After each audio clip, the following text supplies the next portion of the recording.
let's do this. Oh, and by the way, if the lighting is bad, I do apologize. I still have to fix that.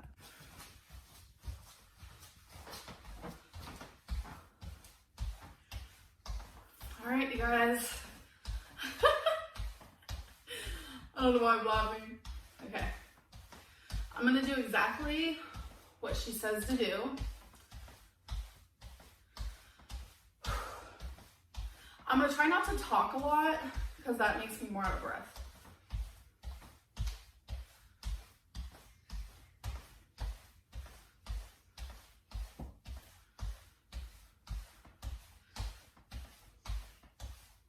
When are we gonna do something different? There we go. Oh my gosh, she moves fast.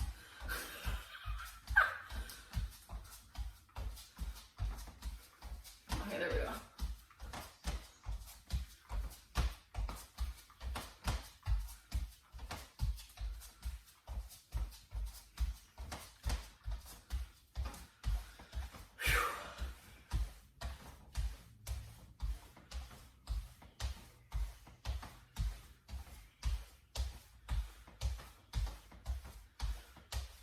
I wonder what she's saying. Oh, we're kicking.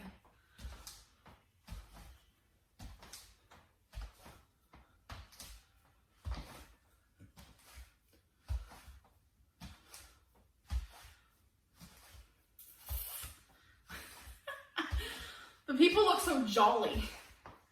They're like, I'm happy to be here and exercising.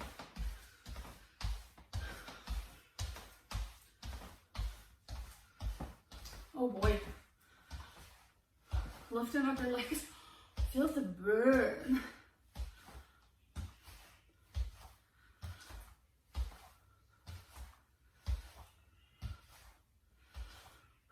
Can we stop now? This hurts. Okay, there we go. That was no joke, y'all.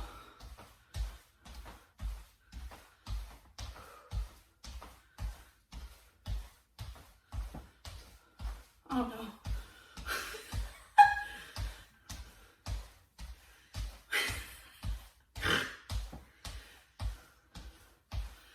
Me reaching the top shelf for some hot Cheetos. I'm just kidding.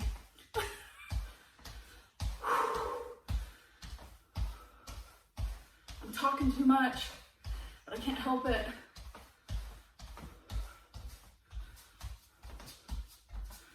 Oh dang.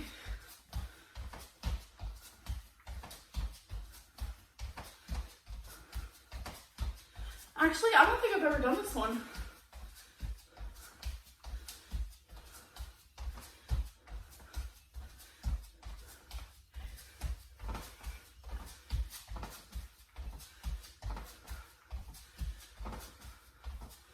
I actually like that. That felt good.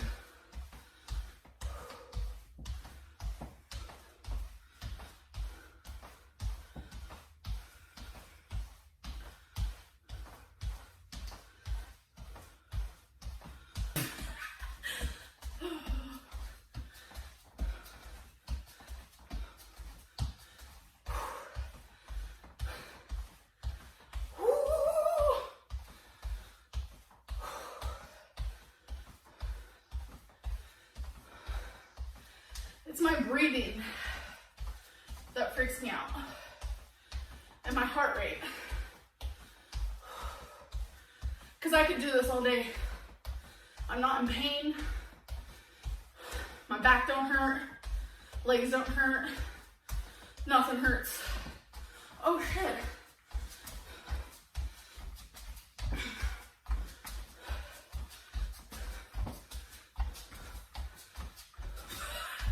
I feel like I'm a bird.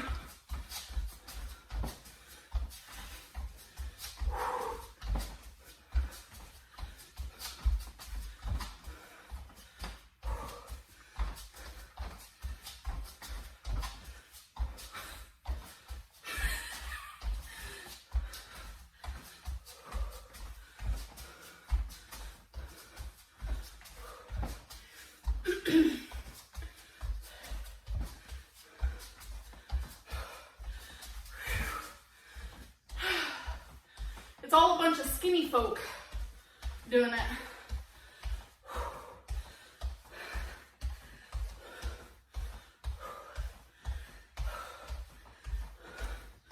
Let's see how long.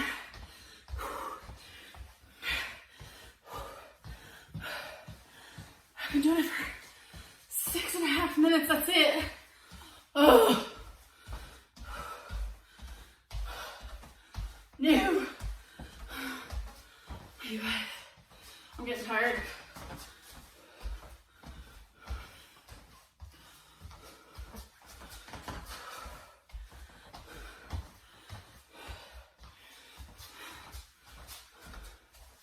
I think I'm gonna aim for 10, maybe 8.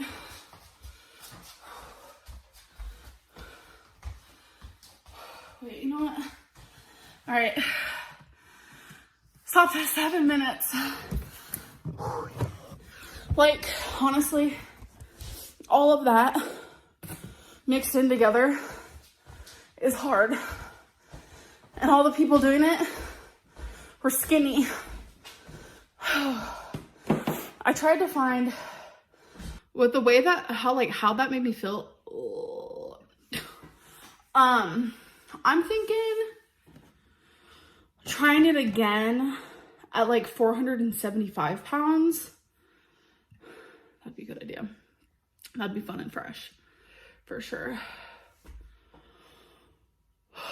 I did it. I am making a fool of myself online.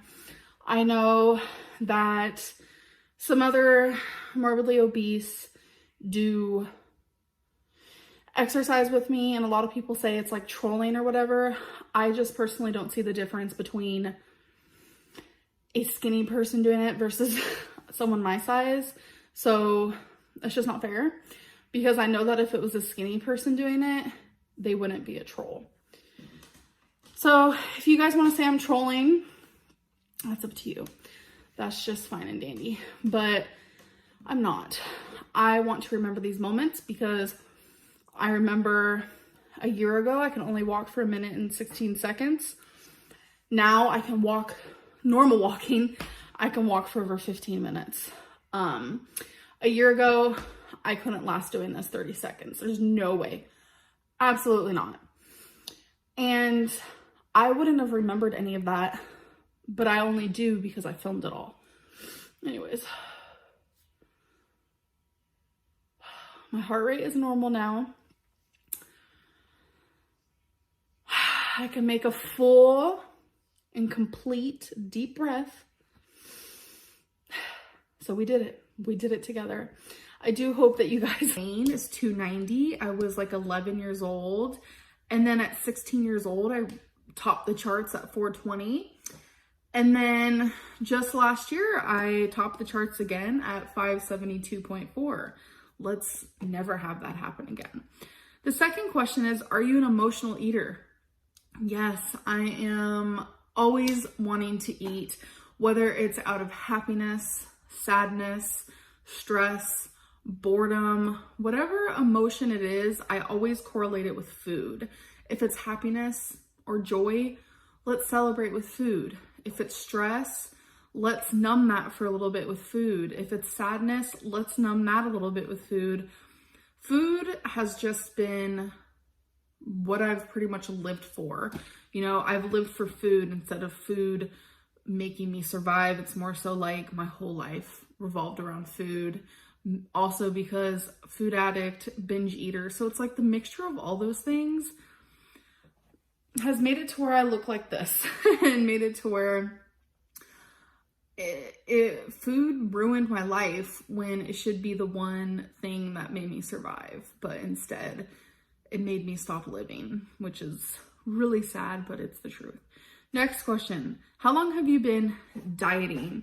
So I don't consider this part of my journey. I've restarted journeys. I can't tell you how many times. You guys know that firsthand.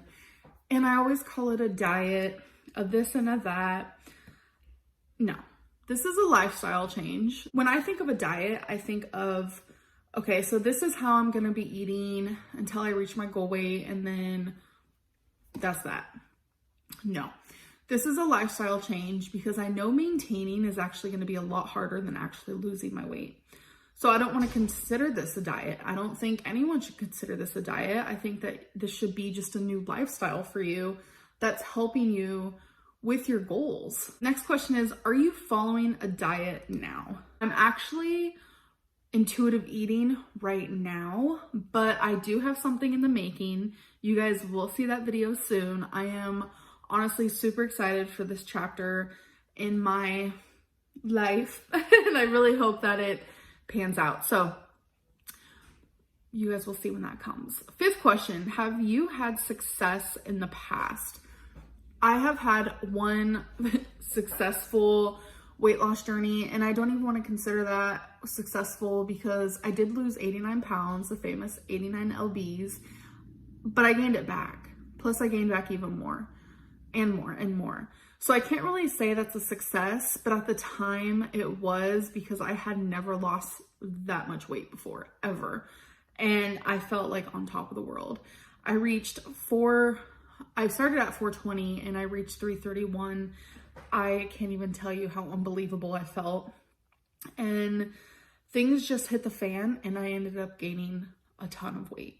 Next question, do you follow a workout plan? I don't, because I am really trying to focus on, and my weight loss goal is 172.4. I chose that because that'll be exactly 400 pounds lost. Will it ever happen? I don't know. That seems like in my wildest dreams type situation, like fairy tale land. I honestly don't know if I see it happening, but I want to work towards that. I really do. Ninth question, do you feel like you're addicted to food? Yes, 100%. 10, are you comfortable with your body now? No. And I know I never will be. I know I won't, because how I've looked all of my life, I have hated how I look. And I know that with weight loss, I'm going to get a lot of extra skin. I'm going to be sagging. I am going to be sagging. But I'm okay with that because extra skin shows a beautiful story. And I think extra skin is beautiful on people. But I am my own worst enemy. I am going to hate how I look, just like I do now. But the thing is, I'm going to be healthier. I'm going to wear smaller size clothing. I'm going to be able to breathe better. I'm going to be able to have that thing of saying, oh my God, I'm down like hundreds of pounds. I'm excited for that. Am I excited for the skin? No. Is it possible to get it removed? Yes. But am I ever going to be comfortable with my body? It's never going to happen. Question 11, do you deprive yourself of any food? I do not. I feel like moderation is key. Queen of moderation, hey. Another famous quote. I do think moderation is key in my journey. I know a lot of people can't really do that. And I'm going to be honest, sometimes moderation does trigger me, which is okay. I need to learn how to be around certain foods and be able to eat certain foods without having this crazy binge monster come out, because this is a lifestyle change. So I do not deprive myself of anything, and whatever works for you, but it's nice to have those options. So my advice would be, obviously find what works for you. Stop listening to everyone else, because everyone loses weight differently. Do all these weight loss plans work? Yes. But the thing about being able to choose which one works for you versus, oh, everything works, is that you need to find one that is sustainable within your life. Does that make sense? Because if I was to sit here and do Dr. Now's weight loss journey, I wouldn't be able to do it because that is not sustainable in my life right now. So yeah, biggest advice is just listen to yourself and choose what works for you. 14, when reaching your goal weight, what's the first thing you want to do? Honestly, the first thing I want to do is celebrate, because 172.4 is so far away. It doesn't feel like it's ever going to happen. If it does, I deserve an actual small loan of $1 million. What's up, Donald Trump? No, I'm just joking. I just want to celebrate. I want to be so proud. And I feel like, the first thing I want to do is, visit family and travel more. But I feel like I'd probably already be doing that, because once I'm in like the 200s, I'm actually going to be able to travel. And I really do want to travel, like a road trip or something. I think that sounds so freaking fun. And I'm just tired of being stuck in Kentucky and being stuck in this house. It is not the life for me. It's not who I'm supposed to be. There is this whole other version inside of me, and I just feel so trapped. And you guys don't even know that girl yet. And I feel like that's the craziest part of it all, is like there's a whole other Amberlynn, just one. I love writing poetry, whether I'm good or whether I'm bad. And I just think 100 people can read the exact same poem, and there are going to be people in there who absolutely hate it and despise it. And there are also going to be people in there who love it and resonate with it. I think the most beautiful thing about poetry is that you can read it and think of something that the author didn't even really present. And that's happened to me several times. And that's kind of what happened with the poem that I put on Instagram. A lot of people were messaging me saying, oh, I know what this is about, blah, blah, blah. So I do want to explain that a little bit. And I'm also going to read the poem, which I'm nervous about. So when I'm writing poetry, it is mainly just like a way for me to journal. It's just the best way for me to express myself and how I'm feeling. I never sit there with the thought process of, okay, I'm gonna write a poem. Let's make it sound good. Let's have it flow the right way. I more so just let my fingertips talk, and that's usually what works best for me. And, I'll proofread it and stuff, but 9 times out of 10, I leave it how I did it. My rough draft is always my final draft, mainly because my poetry is strictly, okay, well, that's how I was feeling in the moment. So I'm gonna read it, and then I'm gonna tell you guys what a lot of people thought it was about, and I'm kind of gonna explain it a little bit so you guys can maybe understand a little bit better. I'm like really nervous. But I do want to say that what I writ this poem about, if you think of it as something different and it resonates with you in a different way, don't let me change that, because I love poetry in the sense that I love that I can read a poem from someone and it hits home somewhere completely different than what the author intended. So let's get into it. Okay, so this poem is called I'm Fine. Loneliness was her autobiography. She sat in her room and counted the cracks in the ceiling. Her mind was the destination she tried to run away from. She forgot how it felt to laugh with other people, beg her to smile, and her face would crack. She hid mascara-stained pillowcases and novels full of self-hatred. Ask her how she's doing and she'd lie and say, I'm fine. Ask her how she's doing and she'd lie. Ask her how she's doing. Ask me how I'm doing.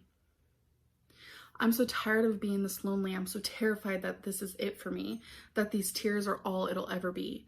I'm beginning to think that you don't want to hold me. I don't want this to be the death of me, for I have lost the best in me. I'd lie and say I'm fine. So that is the poem, and I feel like I needed to put emphasis on some of it because I feel like emphasis makes it maybe she tried to run away from. So a lot of people also commented on that line saying it didn't make sense.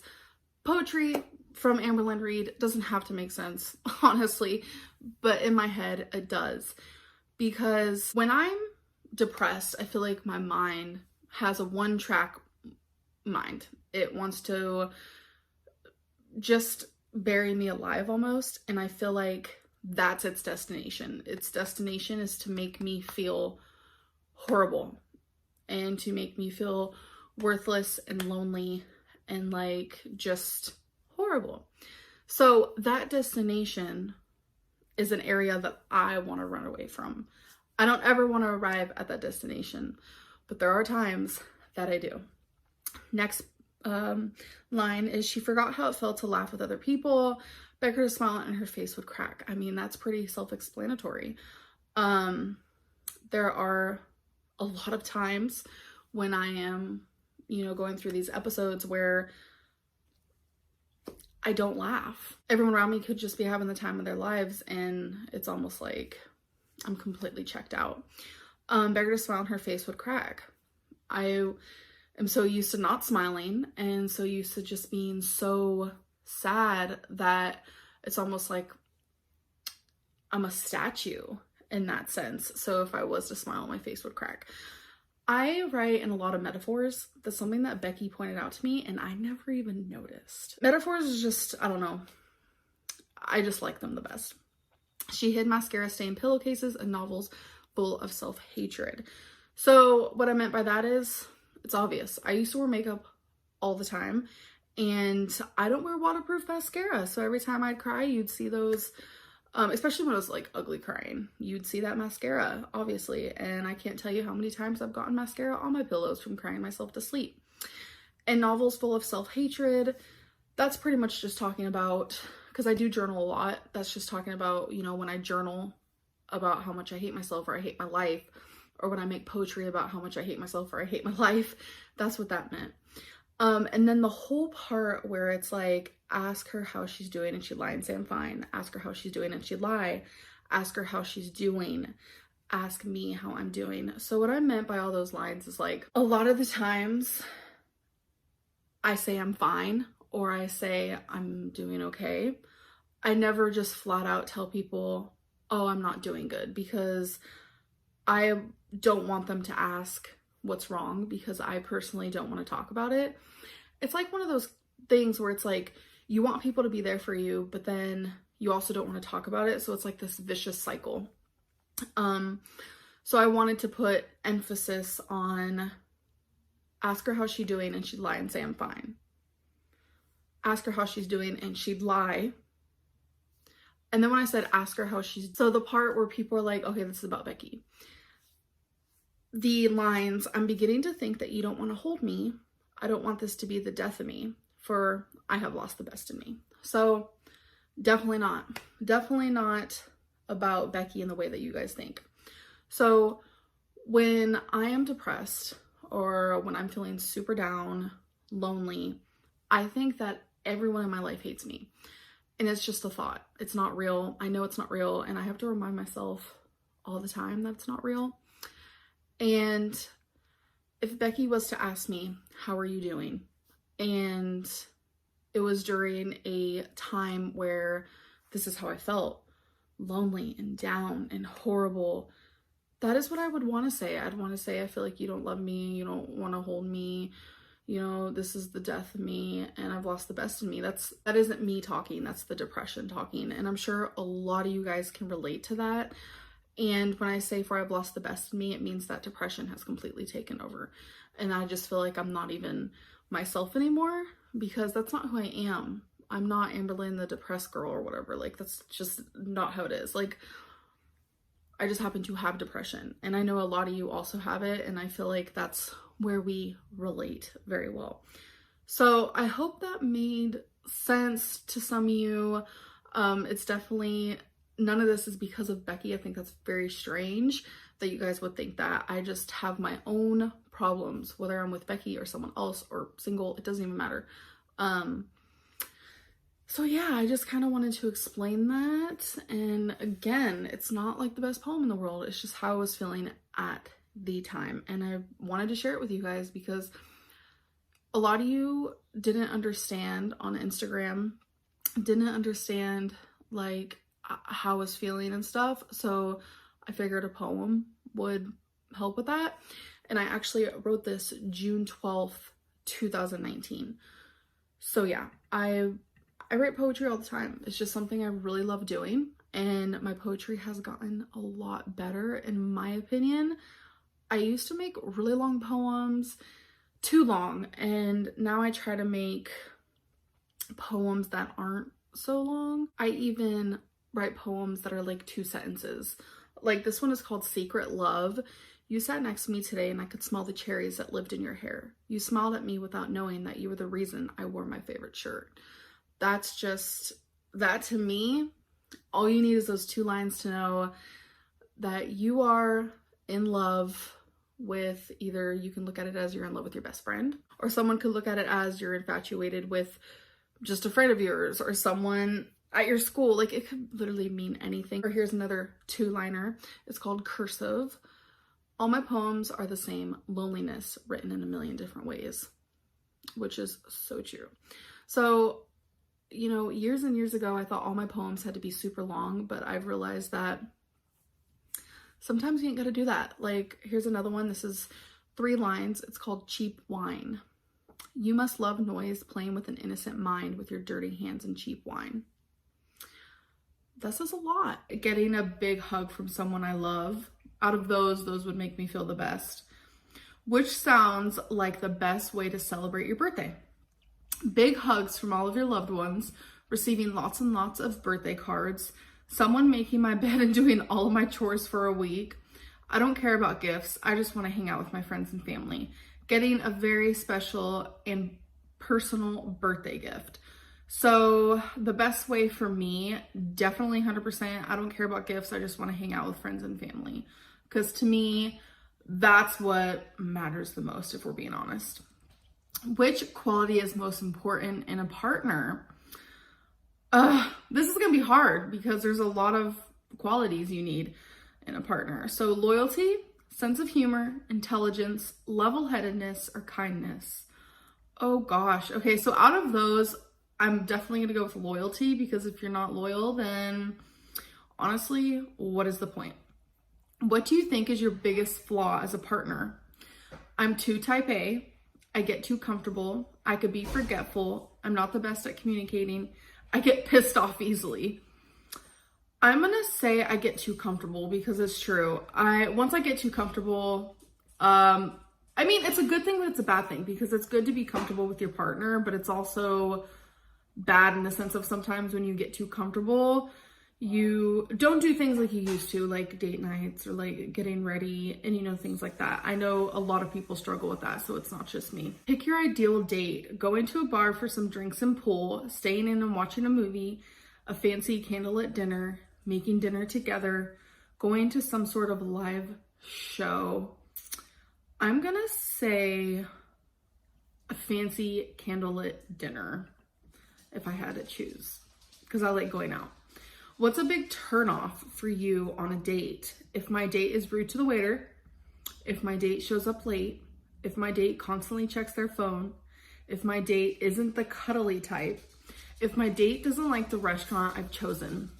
So out of all those things, definitely rude to the waiter and constantly checking their phone. Those are the 2 things that would make me the most.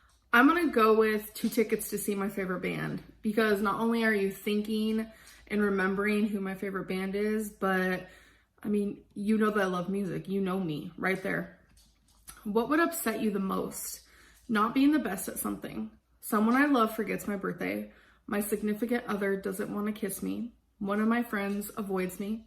Not being helped when I'm clearly struggling. Oh, why can't I choose all of these? Okay, upsets me the most. I guess my significant other doesn't want to kiss me, because what? Am I vile? Are you not attracted to me? Like, what's going on? Are we just friends? What's your biggest turn on? When someone special remembers the little things I say. When someone special gives me a massage. When someone special makes me breakfast in bed. When someone special gets me that gift I've always wanted. When someone special is comfortable just cuddling up with me and watching a movie. Hands down, remembers the little things I say. That's important. That means you're listening. When do you feel most relaxed? When I'm taken care of, when I'm positively reassured by someone, when I could just chill out on the couch with someone I love, when I cuddle with someone I love before bed, when someone I love gives me a present that they know will make me smile. So the most relaxed, I feel like there's 2 of them. Cuddle with someone before bed that you love, and then positively reassured by someone. I feel like I'm constantly needing reassurance. I feel like everyone hates me. But that's just my anxiety talking, point blank period on that. Oh, this is hard. Okay, so the most relaxed, I guess I'm gonna go with the reassured. And lastly, which saying about love do you think is the truest? No matter how busy you are, if you really care, you will find time for the person. A true relationship is two imperfect people refusing to give up on each other. Every day, love is a choice. Affection is always greater than perfection. At the end of the day, you can focus either on what's tearing you apart or on what's keeping you together. Ooh, I like two of those. The first one and the last one. But I'm going to go with the first one. No matter how busy you are, if you really care, you'll find time for someone. Okay, so according to BuzzFeed, my love language is quality time, which is actually, I disagree with that. But it was fun to take the quiz. It says, for you, spending focused, uninterrupted time with your partner is how you feel most loved. You like to create special one-on-one moments with them, whether it's a weekend getaway or that's just how it goes. So 91% agree and 9% disagree. I am happy to see that. In heterosexual relationships, the man should always be the one to propose. Disagree. So 64% disagree, 36% agree. I am shocked to see that, to be honest, because I feel like a lot of people agree with that. Maybe I'm wrong. A relationship only becomes exclusive once the other asks you to be their partner. That depends on the situation. I feel like that's different for everyone. I am going to say I disagree though, because I feel like there should be a mutual respect. So it's 58% agree and 42% disagree. It's okay to go to sleep angry at your partner. Disagree. That's horrible because I feel like it makes your sleep bad. I feel like you wake up in a bad mood. No, do not go to bed mad at your partner. How are you even able to fall asleep mad at your partner? I can't do it. So 53% agree and 47% disagree. How can you guys agree to that? Cheating is unforgivable. Agree. So 75% agree and 25% disagree. So 25% of people, or 43,000 people, think that cheating is forgivable. I mean, everyone's different. Having a fast-paced relationship is okay. So are you talking about like U-Haul lesbians? I'm gonna go with agree. 80% of people agree and 20% disagree. Wow. Everyone has a soulmate. I do agree with this, but I feel like soulmates can be in friendships as well, because I myself have a soulmate and a friend. That is a thing. Does everyone get to meet their soulmate? No. And that's unfortunate. Do you continue to be in your soulmate's life? No. Sometimes it don't work like that. And that's unfortunate. That's just what happens. So 54% of people disagree and 46% of people agree. It's okay to get back together with your ex. I mean, agree, but it's just depends on the situation. 75% of people agree and 25% of people disagree. Women should change their last name when they get married. Disagree. Do what you want. 80% of people disagree and 20% of people agree. Good, we have some open-minded people. It's okay to be attracted to other people while in a relationship. That one's a toughie. I feel like you can't control who you find like pretty or whatever, but if you're like attracted to someone and you make it very known, I mean, it doesn't, but anyways, you shouldn't date if you're not over your ex. I feel like that depends on the situation, because a lot of people are continuously like hurt with their ex for years. Does that mean you should stay single? No, but then it could cause your new relationship to have like issues, whether it be trust issues or whatever. I'm just gonna say disagree. 74% of people agree and 26% of people disagree. It's okay to give in even when you're right. I'm gonna say agree, because what's the point of sitting there and trying to argue? 79% of people agree and 21% of people disagree. Cheating isn't a mistake, it's a choice. 100 million% agree. That is not, I mean, it's a choice. You're literally choosing to do that. Like, so 92% of people agree, 8% of people disagree. I don't know how anyone could disagree with that, but it's okay. It's okay for couples to post a lot about their lives together on social media. Agree, unless you're just like, I hate those relationships where it's like, you know them in real life and then online they act like they're so in love and like the most perfect relationship in the world, when in real life you're like, that's not how you act. Not at all. So to me, I don't like that. But if you want to post your relationship on social media, that's up to you. So 77% agree and 23% disagree. First impressions always matter on a first date. I agree to an extent, because first impressions are not always accurate. I have seen it firsthand. I'm gonna say disagree, because it just doesn't matter, honestly, because the person could be nervous, the person could be having a bad day. It doesn't even matter what it is. First impressions aren't everything at all. At all. So 75% of people agree and 25% of people disagree.